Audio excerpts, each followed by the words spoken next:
A Christmas Carol by Charles Dickens. Chapter 1. Marley's Ghost. Marley was dead. To begin with, there is no doubt about that. He was as dead as a doornail. Marley and Scrooge were business partners once. But then Marley died, and now their firm belonged to Scrooge, who was a stingy and heartless old man. Once upon a time, on Christmas Eve, old Scrooge sat busy in his office. It was very cold outside, and in Scrooge's office it was not much warmer either. Suddenly, a cheerful person entered the office.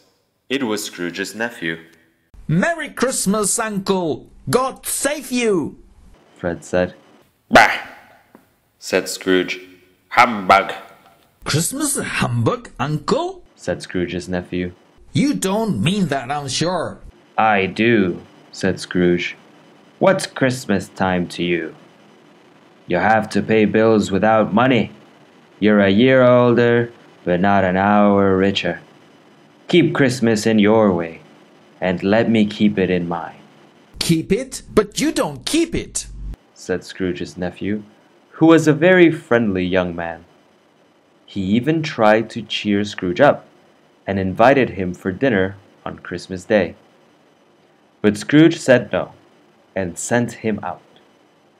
When Scrooge's nephew left, two gentlemen came in to collect money for the poor, who had no place they could go. Stingy Scrooge, however, didn't give the gentlemen any money. Are there no prisons? Are there no workhouses?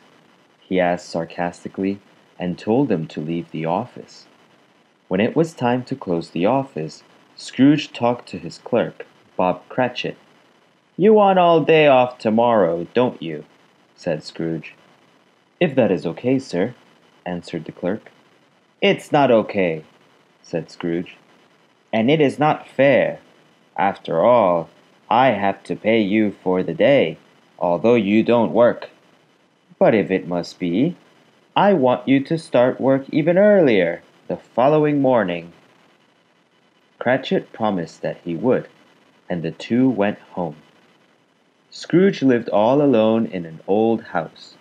The yard was very dark and scary that night, and when Scrooge wanted to unlock the door, he had the feeling that he saw Marley's face there. This was rather spooky, but Scrooge was not frightened easily. Humbug, he said, opened the door, and walked in. He locked himself in, however, which he usually didn't do. But then he felt safe again, and sat down before the fire. Suddenly, Scrooge heard a noise deep down below, as if somebody was dragging a heavy chain. The noise came nearer and nearer, and then Scrooge saw a ghost coming right through the heavy door. It was Marley's ghost, and his chains were long. They were made of cash boxes, keys, and heavy purses. Who are you? Said Scrooge. In life I was your partner, Jacob Marley. But why do you come to me now? I must wander through the world, and I wear these chains because I was so stingy in life. I only cared about business, but not about the people around me. Now I am here to warn you. You still have a chance, Ebenezer. 3 spirits will come to you. Expect the first tomorrow, when the bell tolls 1. When he had said these words, Marley's ghost disappeared, and the night became quiet again. Scrooge went straight to bed, without undressing, and fell asleep immediately. Chapter 2. The Ghost of Past Christmases. When Scrooge awoke, it was still very foggy and extremely cold, and there was no noise of people in the streets. Marley's ghost bothered him. He didn't know whether it was a dream or not. Then he remembered that a spirit should visit him at 1 o'clock. So Scrooge decided to lie awake and wait what happens. Suddenly, the clock struck 1. Light flashed up in the room, and a small hand drew back the curtains of his bed. Then Scrooge found himself face to face with the visitor. It was a strange figure, like a child, yet not so like a child as like an old man. Its hair, which hung about its neck and down its back, was white, as if with age, and yet the face had not a wrinkle in it. Who and what are you? Scrooge asked the ghost. I am the ghost of Christmas past. Rise and come with me. The ghost took Scrooge back in time to a place where Scrooge was a boy. There, Scrooge could see his younger self playing with other children. They were cheerfully running around the Christmas tree, and although they were poor, they had lots of fun. The spirit also took Scrooge to a warehouse, where Scrooge was an apprentice. Scrooge saw the Merry Christmas Eve they spent in the office with their boss, Mr. Fezziwig, and his family. There was food and music and dancing, and everybody was happy.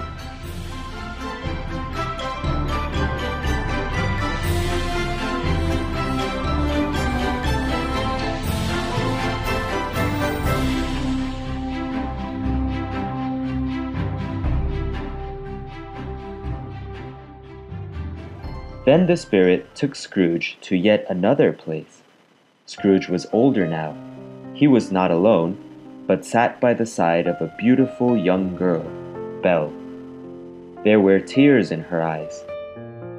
"It is sad to see," she said softly, "that another love has displaced me. The love of gold. Your heart was full of love once, but now I think it is better for us to part. May you be happy in the life you have chosen."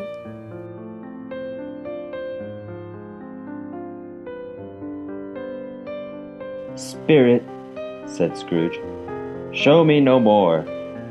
Take me home. Why do you torture me?" One shadow more, said the ghost.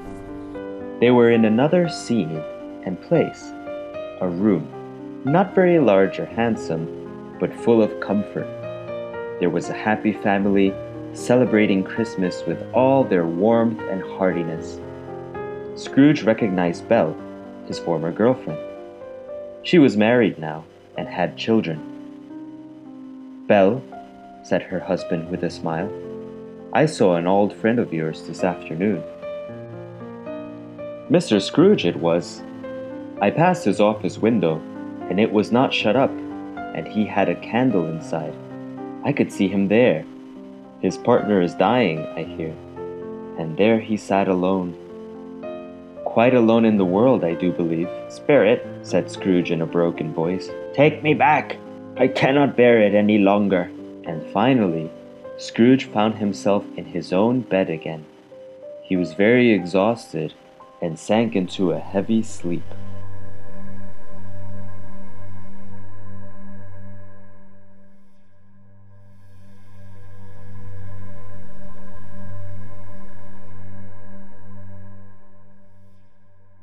Chapter 3. The Ghost of Christmas Now. Scrooge woke up in the middle of a snore, just before the clock struck 1 again. He sat up in his bed and waited for the second ghost to come. And there it was, the ghost of Christmas present. It had curly brown hair, sparkling eyes, and it wore a simple green robe with white fur. Its feet were bare, and on its head it wore a holly wreath. The ghost took Scrooge to Bob Cratchit's house, a very poor little dwelling. In the kitchen, you could see Mrs. Cratchit preparing Christmas dinner. Her children were cheerfully running around. Then the door opened, and Bob Cratchit came in with Tiny Tim upon his shoulders. Tiny Tim was Bob Cratchit's youngest son. He bore a little crutch and had an iron frame around his limbs. On our way home, Tiny Tim told me that he hoped the people saw him in the church, because he was a cripple. It might be pleasant to them to remember on Christmas Day who made lame beggars walk and blind men see. Bob's voice trembled when he said this. Then Christmas dinner was ready, and everyone sat down at the table. As the Cratchits were very poor, it was not much they had for Christmas dinner, but still everyone was joyful, and you could feel that they all had the Christmas spirit in their hearts. "A Merry Christmas to us all, my dears. God bless us," said Bob Cratchit. "God bless us, everyone," said Tiny Tim. He sat very close to his father's side, upon his little stool. Bob held his little hand, as if he feared to lose him. "Spirit," said Scrooge, who felt sorry for the boy, "tell me if Tiny Tim will live." I see an empty seat, and a crutch without an owner. If these shadows don't change in the future, the child will die. This made Scrooge very sad, but the spirit went on and took Scrooge to his nephew's house. Fred and his friends had a very cheerful party and played games. Scrooge really enjoyed their party and wanted to stay for another while, but in a second it all faded, and Scrooge and the spirit were again on their travels.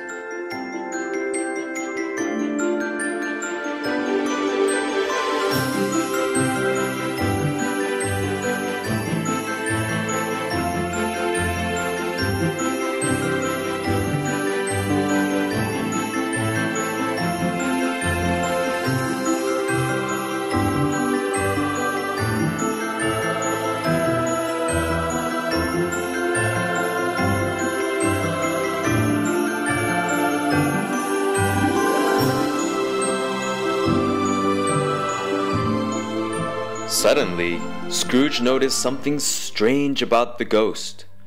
Two children-like figures were at the ghost's feet, a boy and a girl. But they looked old and dreadful, like little monsters. Scrooge was shocked. "Spirit, are they your creatures?" Scrooge asked. They are man's creatures, said the spirit. The boy is ignorance, the girl is want. Beware them both, but most of all, beware this boy, said the spirit. Are there no prisons? Are there no workhouses? The spirit turned on Scrooge with his own words. The bell struck 12. The ghost of Christmas present disappeared, and at the last stroke of the bell, Scrooge saw the third ghost coming towards him. Chapter 4. The Ghost of Future Christmases. Slowly and silently, the ghost came nearer. It was very tall and wore a deep black piece of clothing which covered its whole body and left nothing of it visible but one outstretched hand. "Are you the ghost of Christmas yet to come?" asked Scrooge. "I fear you more than any other spirit." The ghost did not say a word, and Scrooge was really scared. They wandered through the city, and Scrooge heard some men talking about a person who had died. Scrooge knew the men and wanted to find out whom they were talking about, but the spirit moved on. They next stopped in an area where thieves and liars lived.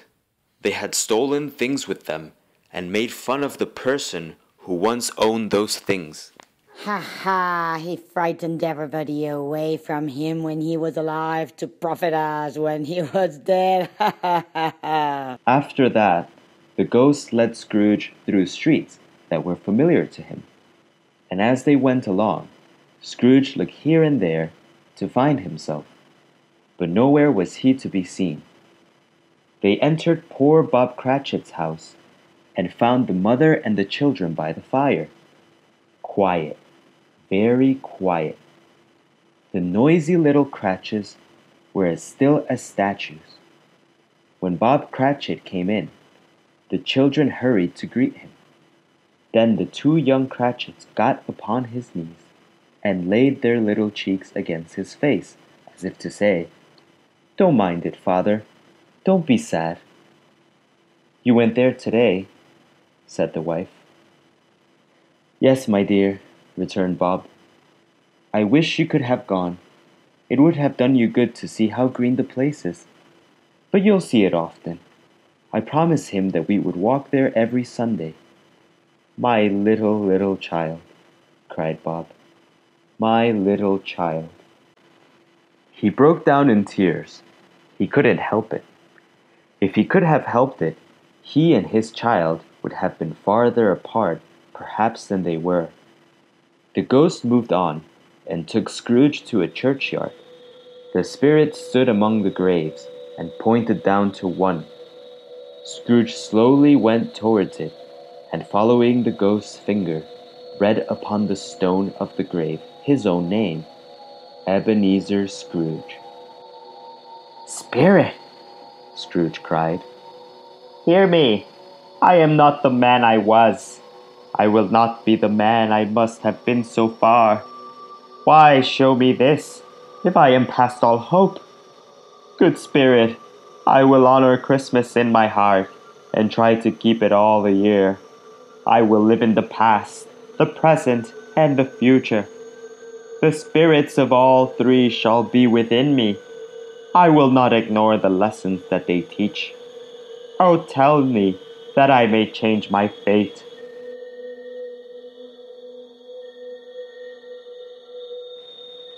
Full of fear, Scrooge caught the spirit's hand, but the spirit suddenly changed. It shrunk and faded, and finally turned into a bedpost. Chapter 5. The end of the story. Yes! And the bedpost was his own. The bed was his own. The room was his own. Best and happiest of all, the time before him was his own, and he could make the best of it. "I will live in the past, the present, and the future," Scrooge repeated as he got out of bed. "I don't know what to do. I am as happy as an angel. I don't know what day of the month it is. I don't know how long I've been among the spirits. Hello, hello there." He ran to the window, opened it, and put out his head. "What's today?" cried Scrooge, calling downward to a boy in Sunday clothes. "Today?" replied the boy. "Why, Christmas Day." "It's Christmas Day," said Scrooge to himself. "I haven't missed it. The spirits have done it all in one night. Hello, my fine fellow. Do you know the porters at the corner? And do you know whether they've sold the big turkey that was hanging up there?" "What, the one as big as me?" returned the boy. "It's still hanging there now." "Is it?" said Scrooge. "Go and buy it. I am in earnest. Go and buy it and come back with the man, that I may give them the direction where to take it. I'll give you a shilling for it. Come back with the man in less than 5 minutes, and I'll give you half a crown." The boy was off like a shot. I'll send it to Bob Cratchit. Whispered Scrooge cheerfully. It's twice the size of Tiny Tim. He dressed himself all in his best, and at last got out into the streets. He had not gone far, when he came towards the two gentlemen who had walked into his office the day before. "My dear sir," said Scrooge, "how do you do? I fear I wasn't pleasant to you yesterday. Allow me to ask your pardon. And will you have the goodness to—" Here Scrooge whispered in his ear. "Lord bless me!" cried the gentleman. "My dear Mr. Scrooge, are you serious? I don't know what to say to such generosity." Scrooge then went to church and walked through the streets and watched the people. He had never dreamed that anything could give him so much happiness. In the afternoon, he went to his nephew's house. "Fred," said Scrooge, "it's your Uncle Scrooge. I have come to dinner. Will you let me in, Fred?" Of course, Fred let him in. It was a very hearty welcome, and they all had a wonderful party. But Scrooge was early at the office next morning. Oh, he was early there. If he could only catch Bob Cratchit coming late. And he did it. Yes, he did. Bob was full 18 minutes and a half behind his time. Scrooge sat with his door wide open, that he might see him come in. "Hello," growled Scrooge, in his usual way. "What do you mean by coming here at this time of day? I am not going to stand this sort of thing any longer. And therefore," he continued, jumping from his stool, "and therefore I am about to raise your salary. A Merry Christmas, Bob." Bob Cratchit was very surprised, and so were many people who found Scrooge so changed. Scrooge became a better person. To Tiny Tim, who did not die, he was a second father. Scrooge became as good a friend, as good a master, and as good a man as the good old city knew, or any other good old city or town in the good old world. It was always said of Scrooge that he knew how to keep Christmas well. May that be truly said of us, and all of us. And so, as Tiny Tim would say, God bless us everyone.